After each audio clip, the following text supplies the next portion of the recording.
In past episodes, I've talked a lot about actions we should be taking with and for our highest performers. After all, I've said a number of times, and I've seen over my 35 plus years in coaching and consulting, as leaders, we tend to overinvest in our low performers and underinvest in our high performers. So I've talked a lot about actions for high performers. I've also talked about what we should be doing with the folks that are low performing, because after all, those are folks that are actually hurting our highest performers, hurting us, hurting our teams, our clients, causing stress and frustration for us as well as for the low performing team member. But what I haven't talked a lot about is what about all of those folks that are in the middle? What about those solid mediocre performers? What do we do? Do we just leave them alone? Do we work with them? Do they all need to become high performers? Do we fire them all if they're not high performers? I want to talk about that because for a lot of us, that's most of our folks. So, what actions should we be taking with and for them? What decisions do we need to make for those medium performing folks? And I would actually say that it's those medium performing folks that are the biggest danger to our ability to create a great company, to reach our vision. Now that sounds strange. Wouldn't the low performers be the greatest danger? And the reason why I say they're the greatest danger is for low performers, it's pretty obvious that we need to do something about it. Now, I've seen that not every leader, not every company is good at doing something about that. But we know that we need to have the difficult discussion. We need to make the difficult decision. And whether we do that slowly, whether we do that quickly, that's something we know. But it's those solid performers, those mediocre performers that are easy not to take any action on because they're plodding along every day. But the problem is you can't have a great company without great people. And if you're willing to accept mediocre performance, you're never going to have a great company. If you're willing to accept mediocre performance, those high performers in time will leave and go somewhere that is more challenging for them or drop down and become medium performers because after all, some will say, why do I need to work so hard if these mediocre folks are here and they're still getting by? They're still here. So it brings up the question, do we need all high performers? Am I telling you that mediocre performance is unacceptable? And my answer to that is more nuanced than a yes or a no. I certainly believe there is a place for solid performance. They're not going above and beyond. We wouldn't call them high performing. We wouldn't call them superstars. We wouldn't call them A players. There's absolutely a place for those solid, medium performing folks. But I want to get more specific as to what that place is. And I'm going to start with the opposite. Where do we need high performers? And there's a difference, by the way, between where we need high performance and where we should strive for high performance. I believe we should strive, coach, develop everyone to become high performers. Why would we be satisfied with solid, mediocre performance? Why shouldn't we strive? But it's one thing to strive. It's another thing to say that solid mediocre performance is unacceptable. So let me unpack that. I believe there are two types of roles within an organization where high performance is a requirement. It's not just something nice to strive for, it's a requirement. The first place where I believe it's a requirement is on your senior leadership team. I believe for the CEO and the CEO's direct reports, we need all high performers. And if they're not high performers, they need a strong potential to be able to get there over the next 3 to 6 months. Think about the impact of a mediocre performer on your senior leadership team, the impact as it goes down and out through your organization, out to your clients, out to your vendors. There's an old saying that I like, and the math doesn't quite work, but A players hire A players, B players hire C players. Now, I don't like those labels anymore, A, B, C, and I try not to use them, but it's kind of a quick way of saying that great people hire other great people. The mediocre people are not hiring great people. They're probably not even hiring mediocre people. They tend to hire people that are lower performing than them. And the reason why a mediocre, solid, medium performing leader might hire low performing folks is number one, they may not know high performing when they see it. And even if they do, it may be threatening to them. Hiring someone that may be better and smarter and more creative than they are is threatening. It's risky. What are they going to do if this person's better and smarter and more productive than they are? Now, the words they may use are things like, I think this person is overqualified. But that may be code for, man, they're better than I am, and I don't even know what I would do with them. And maybe it's a threat to my job. So they tend to hire folks that are not as good as they are. So, number one, having mediocre folks on your leadership team is an issue because of who they're hiring, but it also slows down the rest of the leadership team. I was just in a meeting last week with a client with superstars around the table, and then one leader, not so much. And it kept dragging the conversation down from strategic to tactical, from aggressive to something much less than that. If you want a great company, you need a great leadership team. We can't have mediocre folks on the leadership team. So that's one area, is on that senior leadership team. The second area where I believe we need to do more than strive for high performance, it needs to be a requirement, is in any function that is core to what differentiates you as a company. I first read about this in a great book by Reed Hastings, the founder and CEO, I think he's still CEO of Netflix, wrote a book called No Rules, Rules.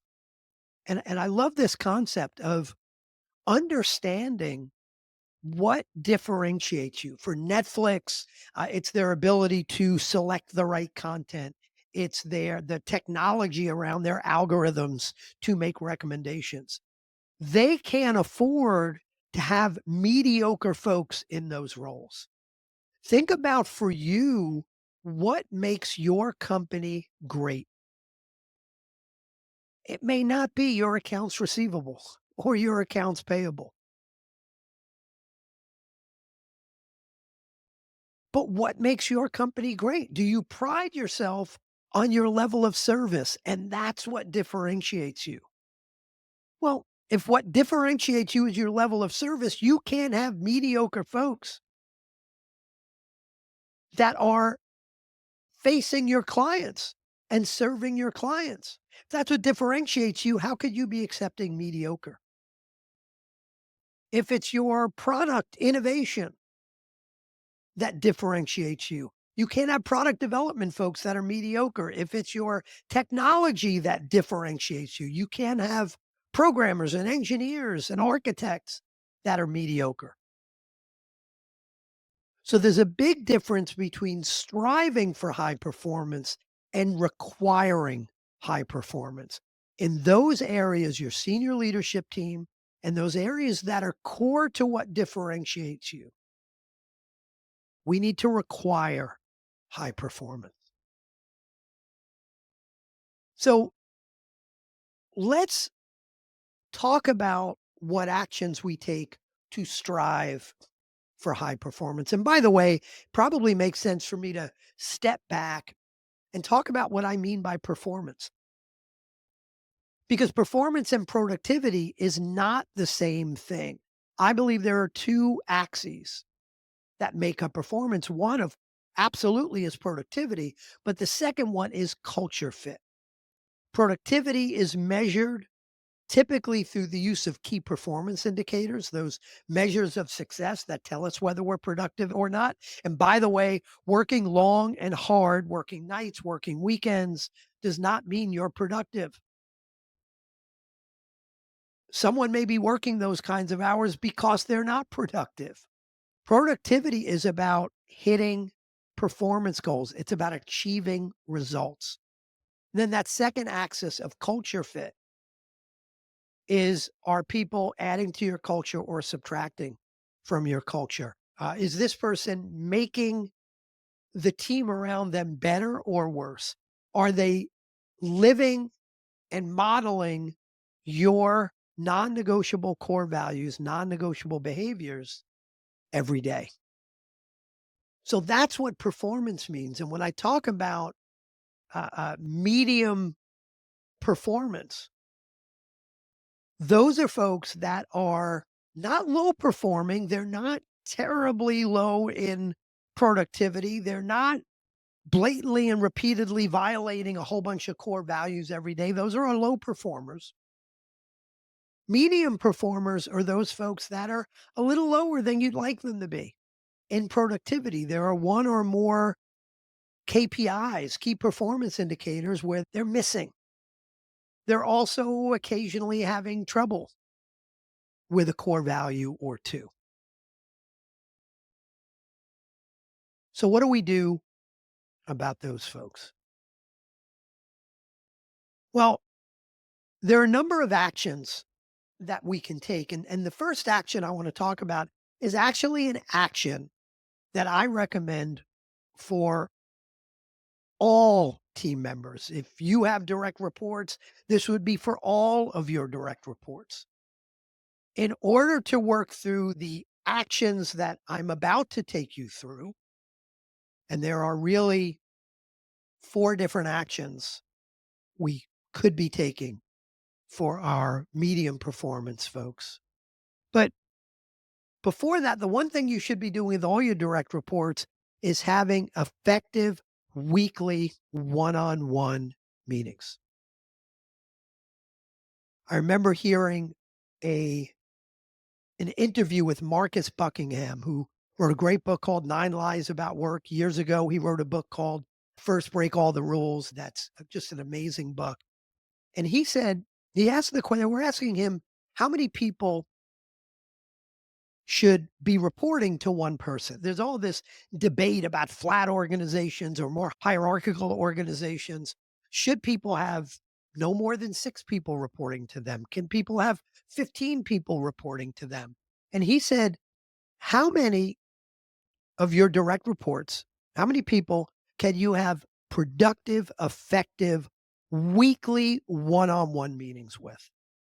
And if your answer is, I don't have enough time to have productive, effective weekly one-on-ones with anybody, I have too many other things to do, too much else going on, then according to Marcus Buckingham, you should have zero people reporting to you. If you said, I can do that with six people, I have the time to have productive, effective weekly one-on-one meetings, then you could have six people reporting to you. If you said you could do that with 20 people, then you could have 20 people reporting to you. One-on-ones are a requirement for coaching and developing and giving feedback for and holding your team members accountable. Now, it's in addition to some kind of weekly, monthly, quarterly, annual rhythm, meeting rhythm, or what I call the planning and communication rhythm that you have with your team. But there should also, in addition to that, be one on one meetings. Now, I believe there's two different types of one on one meetings, and I like to alternate them odd and even weeks. One type of one on one meeting is the feedback and accountability meeting. And that's what most leaders think of as a one on one. A feedback and accountability meeting is exactly what it says. It's where you are giving feedback to one of your direct reports on their projects and priorities they're working on the KPIs they're hitting or missing, on their behavior, culture fit, core values. You're giving them feedback and you're holding them accountable to those actions they said they committed to taking. You're holding them accountable to the results that they committed to achieve. That's the feedback and accountability meeting. And done right, that could be about a 30-minute meeting. The second type of meeting, remember, we're alternating odd and even weeks. The second type of meeting is the coaching meeting. In the coaching meeting, unlike the feedback and accountability meeting, where as the leader, it's our agenda, for the coaching meeting, the agenda belongs to our direct report. In a coaching meeting, they are coming with a topic or a question or a challenge or an opportunity. And we are coaching them through it. And by coaching them, I don't mean giving them advice. I mean asking questions to surface the right action for them, asking questions to model the right way to think. The best book I've read on that type of coaching is The Coaching Habit by Michael Bungay Stanier. So, number one, whether we're talking about a high performer, a medium performer, or a low performer, we need that weekly one on one meeting and we need a specific framework that works. Now let's talk specifically about the medium performer. Well, the person who is performing at a mediocre level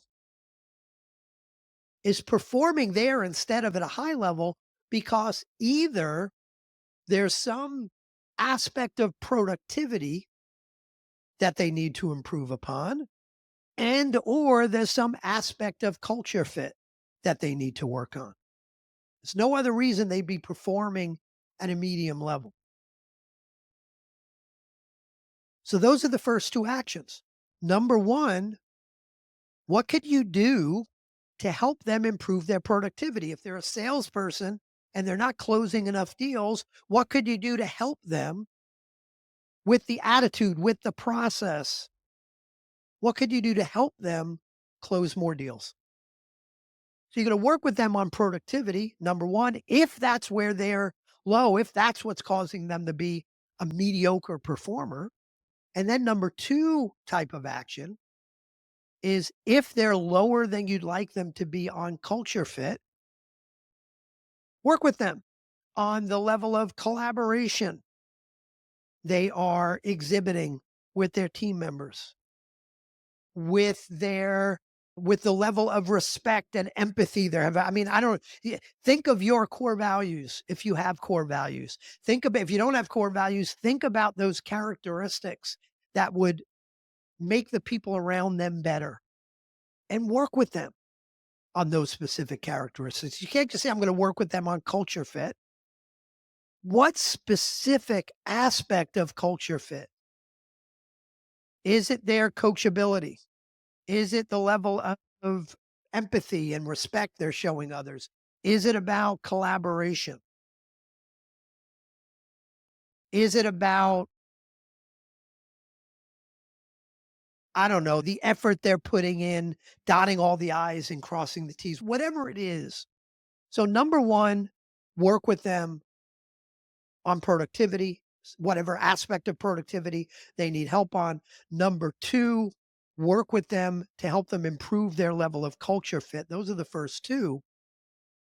And there's a third one. There's a third and a fourth one, but the third one is one that in certain circumstances, could turn someone from a medium performer to a high performer literally in the snap. That was a finger snapping, literally in the snap of a finger. And it doesn't work in all circumstances, but here's where it does work. Imagine you have someone that is super high performing from a culture fit standpoint, but they're just not cutting it from a productivity standpoint. Imagine you have that salesperson who is living the culture at a high level, but again, I'll use the example of they're not closing enough deals. They are really, really powerful and productive at opening up new relationships, in maintaining relationships, but they just don't have that killer instinct to close the deal.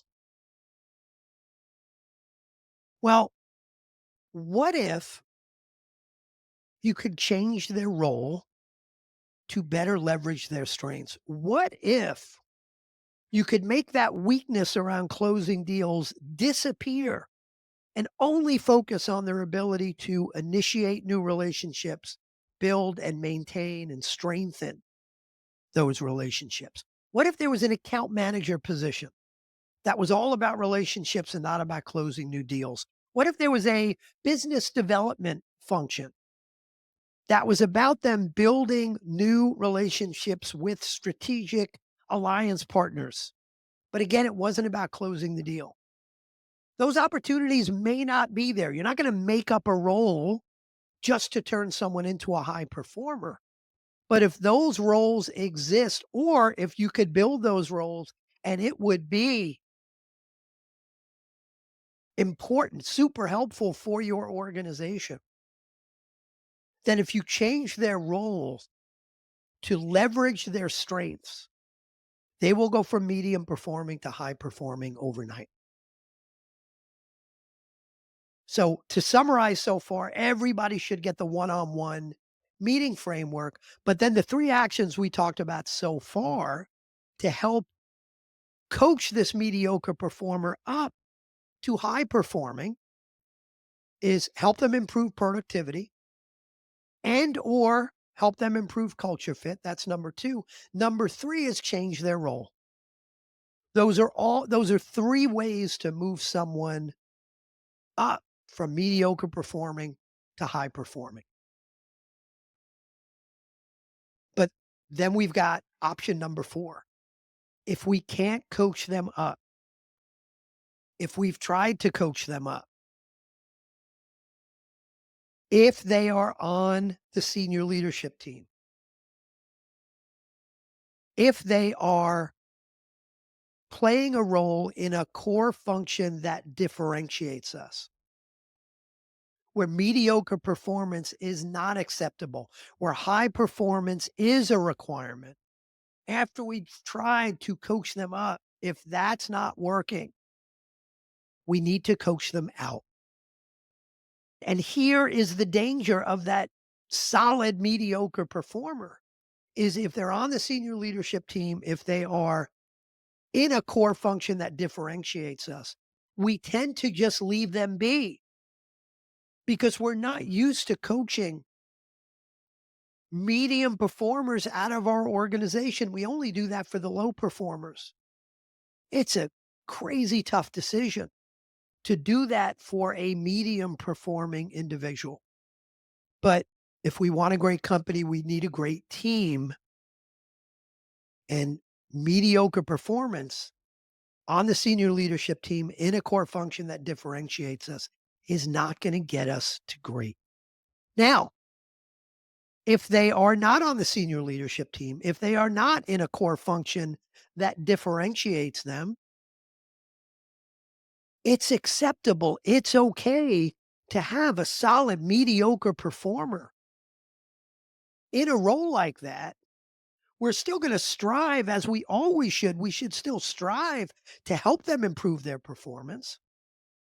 But are we going to coach them out of the organization? Are we going to fire them? Are we going to fire that accounts payable clerk if she doesn't go above and beyond as an accounts payable clerk? I don't think so. I think it's perfectly okay to have someone in a non-core role who's just doing a good solid job. But again, it's not okay, and I know I'm being redundant here, but it is not okay in a senior leadership team role or in a role that's core that differentiates us. So I want you to think about those good, solid, mediocre performers, good and not great, and ask yourself 2 questions. Number 1, what kind of role are they in? And do I need them to be great, or is mediocre okay? And then number 2, what actions will I take? The one-on-one meeting framework, help them with productivity and or help them with culture fit. Ask the question whether a change in role will make sense. And then depending on whether they are in a role that needs to be great or a role where mediocre is okay, do we need to think about coaching them out if they can't get there? And by the way, while coaching them out sounds like a heartless thing to do, I don't believe it is, because I believe everybody has the ability to be a superstar somewhere. And if they don't have the ability to be a superstar in the role they're playing in your company or in your company, period, sometimes we need to set them free to become a superstar somewhere else. So ask yourself those 2 questions, take action, and I look forward to seeing you next time.